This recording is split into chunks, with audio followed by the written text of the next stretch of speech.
Right, what is up YouTube? Hope you are all good.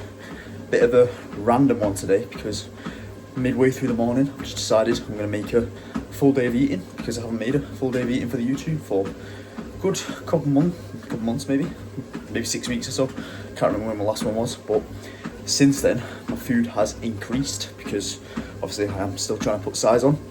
So I was previously eating 5,000, just over 5,000 calories I think, or maybe just below.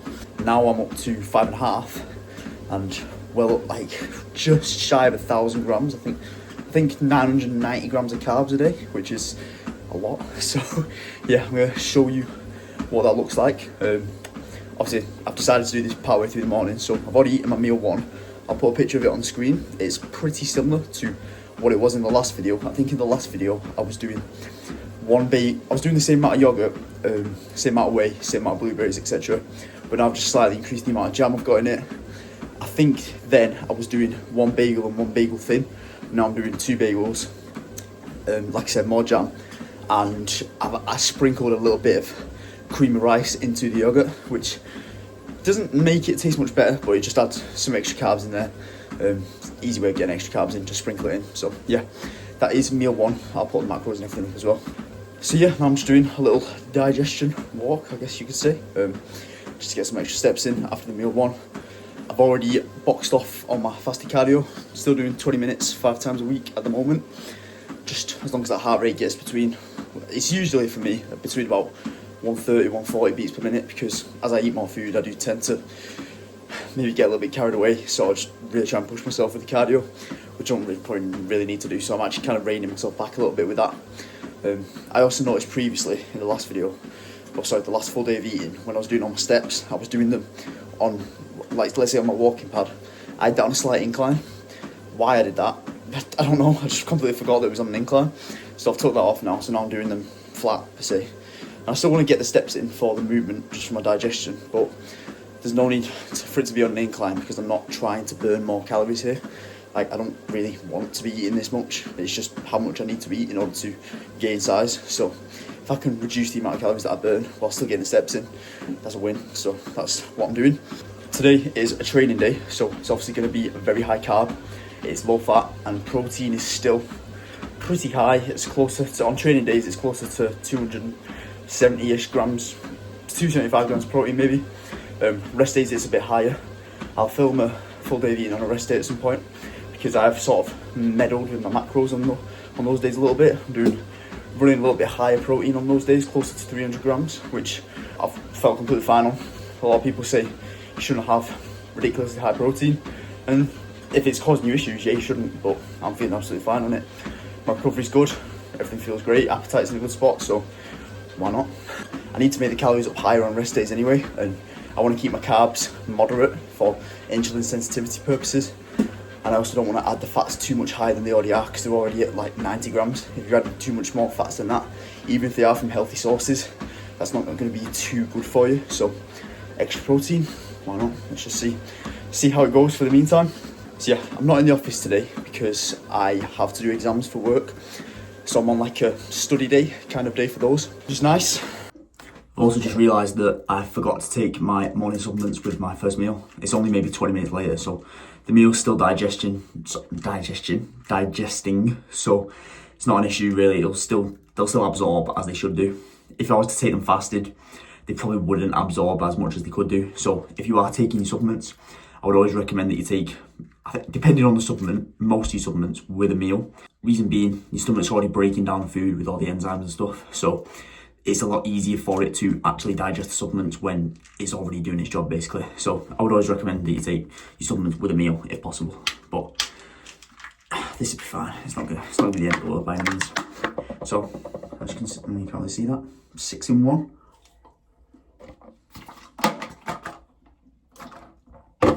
Bosh.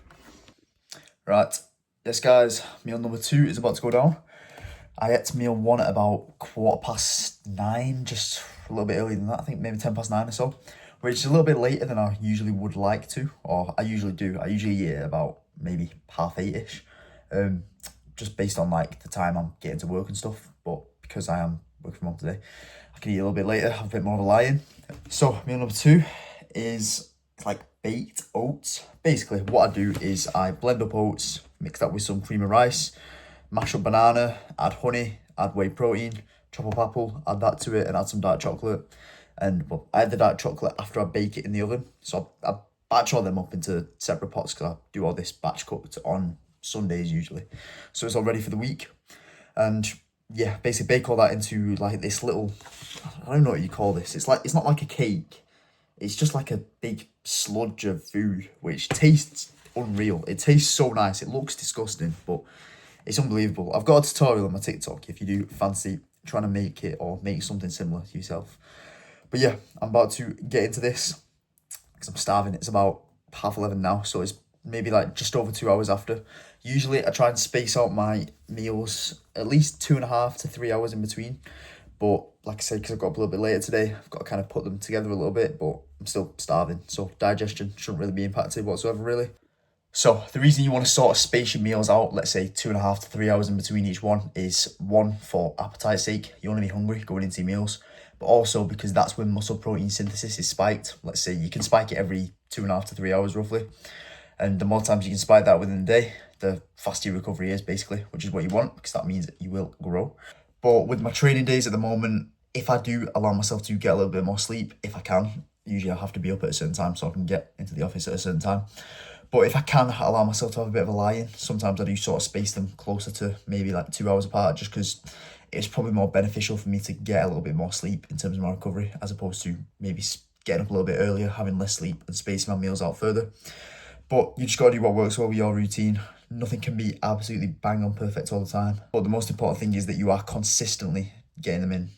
If that means that they're a little bit spaced together sometimes or maybe spaced a little bit further apart, it is what it is. But as long as you get it all in, that is the most important thing. Right, yes guys, hope you are good. I feel like my hair's getting worse by the hour as the day goes on, as it usually does. It tends to stay in place maybe like an hour or two and then it just flops down, which is getting annoying, but it is what it is. Meal 3, I've already started eating because I forgot that I was actually filming this video. So apologies, but you can still get a good idea of what the meal was. It was meat and potato burritos, basically, which is absolutely divine. It tastes unreal, especially when you mix it with bolognese sauce like I do. So yeah, I basically pre-prep all my mince, then take the mince out the fridge, wrap it up. If I'm in work, I'll do this the night before and I'll just heat up the wrap. However, if I've got access to an air fryer, like I do at my house, I will just heat up the mince and the potatoes like in a Tupperware separately. Then put that hot mince and potatoes into a wrap. Air fry the wrap for 2 minutes 30. That gives it the best consistency. 3 minutes makes it a little bit too hard. 2 minutes it's still a bit too soft. 2 minute 30 is spot on. And then eat them. Simple as that. So yeah, that is meal 3. Gonna wait now until, it's currently 10 to 2. So I'm gonna wait now until about 10 to 5 roughly. Maybe 5 o'clock if things do get delayed a little bit. And then I will have my pre-workout meal, which will be meal 4. That's a pretty big meal, so I'll show you all the amounts in that. And then we will get to the gym. So I might show you a few training clips, might not, because this is a full day of eating. If you want to see my other training videos, click on the channel. I've got plenty up there now, more to come, so stay tuned. Yes guys, just on a little walk after that meal. That's something I'm trying to do at the moment. Trying to basically do a little, maybe like 10, maybe 15 minute walk after each meal, if I can do. If I can't, it's not the end of the world, but definitely keeping a higher step count and still doing cardio while trying to bulk up has literally done nothing but benefits for me at the moment. I've done it both ways, where I've tried to bulk by trying to limit my movement as much as I can. Like when I was like 16, for example, I was eating not as much food as this, but still a good amount of food, like upwards of 4,500 calories. And I put on a lot of fat at the same time. I did put on a lot of muscle, but at that time, I was doing no cardio. I was trying to do pretty much as little steps as I could. I used to think that the movement would slow down how fast I was recovering. And as I got older and as I learned more, I've learned that it's the opposite basically. Not the opposite. There's a fine line between them. Doing cardio and basically keeping yourself more fit will allow you to train harder and more efficiently, and will mean that when you are doing high rep sets on things like legs, big muscle groups, some back movements even, you will be able to take them to actual muscular failure before your lungs gas out, which is something that definitely used to happen to me in the past. And as a result, you can train harder, you can get more stimulus on the muscle. So definitely is something you want to pay attention to. I would definitely keep cardioing during bulking phases. If anything, it's actually more important than during cutting phases, to be honest with you. And then keeping a high step count is also beneficial because this will allow you to just digest your food better in general, and will also help keep you a bit fitter. But more so for the digestion purposes. If you are being sedentary all day, that food is not going to digest properly, and as a result, you're just going to have food sat in your stomach and you're not absorbing the nutrients from it properly, which will worsen your appetite and just make it less effective in general. So definitely keep active during a bulk. And that's not even taking into account the benefits to things like your heart and all your other organs, and even just your mental state, just from moving around. You feel way better about yourself, you feel more productive, and it does keep your heart and your cholesterol levels in a way better position. So yeah, do it. Right, yes guys, back with the pre-workout meal. Sorry if I sound a bit congested. I'm dying of hay fever today. I think anyone who lives in the UK knows who has hay fever, that the last couple of days have just been horrific for no reason at all, because it's not actually been that hot. So, although I don't think it's to do with the heat, it's to do with the pollen content and all that stuff. But anyways, pre-workout meal, we have the usual chicken and rice. However, it looks very condensed at the moment because it's been in the fridge overnight, and I've just sort of like patted it down with my fork. So yeah, looks very flat. But in here, we've got 150 grams of jasmine rice. As you all know, well, you might all not all know, you might be new to the channel. I much prefer jasmine rice to basmati rice because jasmine rice, when you put it in the fridge, it doesn't go as dry as the days go on, whereas basmati goes quite a bit drier, in my opinion. And I also find that my body digests jasmine rice a little bit more efficiently than it does with basmati, which I'm not going to get into the details of the digestion, but you can sort of see what I'm saying here. So yeah, then chicken with this and some bolognese sauce just to give it a bit of flavour, because I don't like plain chicken and rice on its own. And when I've got 230 grams of carbs or whatever's in this meal to play with, I'm going to add some sauce and I'm going to make it taste nice. So yeah, that is, I guess, part one of the pre-workout meal. Straight after I've eaten this, I'm having 2 crushed up caramel rice cakes with some 15 grams of dark chocolate in there and some honey drizzled on top, I think like 35 grams. The reason that I've got dark chocolate in this meal is because dark chocolate contains flavonols, which when you eat flavonols, your body produces more nitric oxide. When your body produces more nitric oxide, this causes your blood vessels to dilate, which basically means blood flow improves.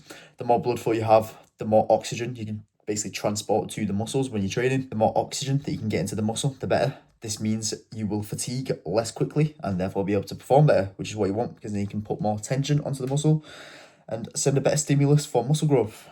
And last but not least, part of the pre-workout meal is square bar. Just extra carbs, extra calories, everything that I need. So yeah, this is going to go down and then I'll show you my intro workout and maybe show you a few sets of the session.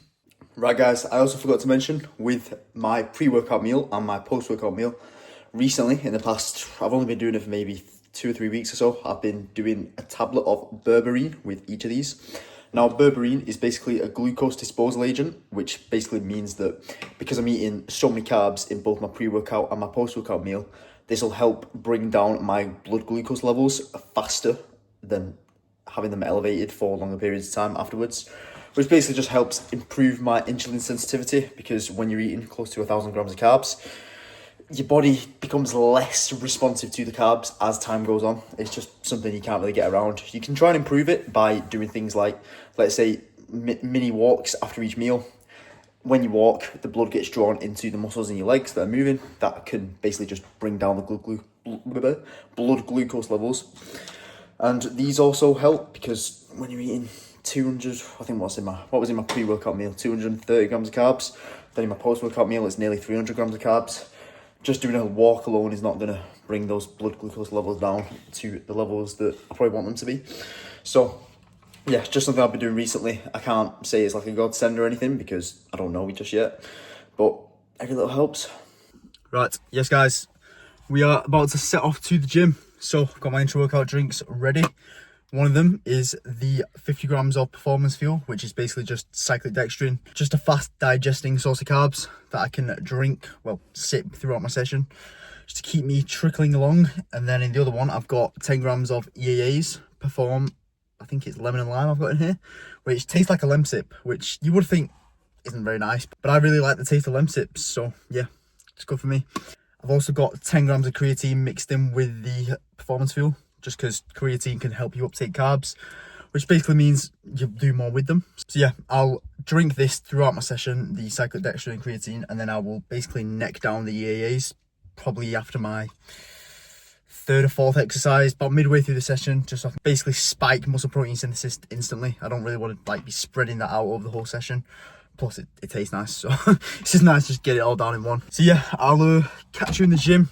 It is a upper body day today, more of a pull focus one, but I'm looking forward to it. So I'll show you a few sets maybe, and if not, I'll catch you in the post-workout meal. So take care.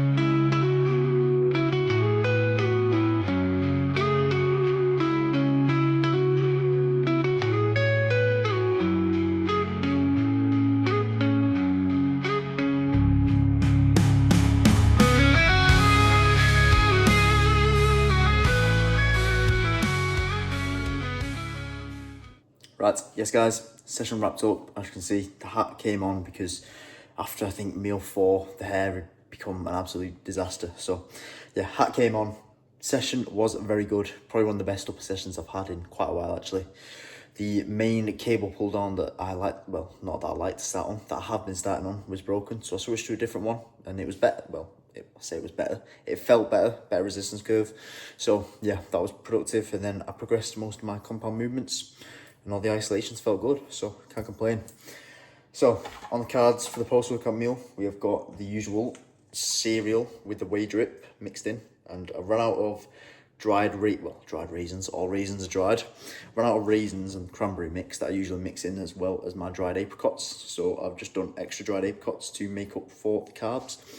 Then I've also got my cream of rice cream of rice bowl basically. It's just rice flour with whey protein added, white chocolate raspberry from Perform is the goat, and then some added fruit to that. So I've got some strawberries and some kiwi in there. Usually I just tend to do blueberries or strawberries, but ran out of blueberries, so I just added some kiwi because there was already some chopped up in the fridge.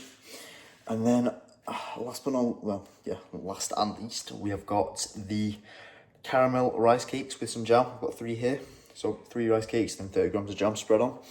So this is a big meal. It is just shy of 300 grams of carbs, which is a lot of carbs.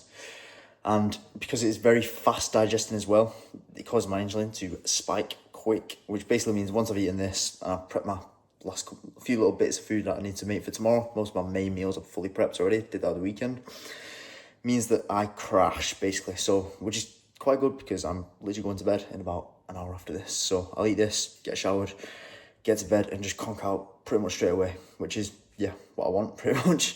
And the reason that I have a lot of fast digesting carbs and fast digesting protein sources in this is because I've just trained. I want everything to digest as fast as possible so it can kickstart the recovery process, because I obviously want to recover as fast as I can, ready for my next training session, which will be tomorrow. And yeah, I'm also doing another tab of berberine with this, which is natty. It's not a steroid. It is basically just a glucose disposal agent. I spoke about it in the pre-workout meal, but that's to help bring down my blood glucose levels after eating this significantly high amount of carbs. So yeah, good day in general. Step count has been boxed off for the day. Great session had gone down. All meals sorted, and yeah, not much else to it. I'll put all the macros, daily totals for the macros up here somewhere. I think it is literally 995 grams of carbs, so I'm obviously going to put 1,000 grams of carbs as the title of the video because clicks and all that. But yeah, hopefully you have all enjoyed the video and possibly maybe learned something from it. But yeah, that's an insight to how much I'm eating currently on the bulk on a training day. I don't think my food is going to get ridiculously higher than this. I think I'm going to keep pushing up for possibly another maybe a month or two maybe, and then I'll do like a sort of mini diet, then push back up again. So maybe the next push up, my food might get even higher than this. It might get 1,200, 1,400, maybe not 1,400. But actually, I don't know, to be fair. We'll just see. I'm not planning anything, of course. setting up your diet has to be a reactive process, not really a proactive process. But that's a topic for another day. Anyways, adios guys, take care.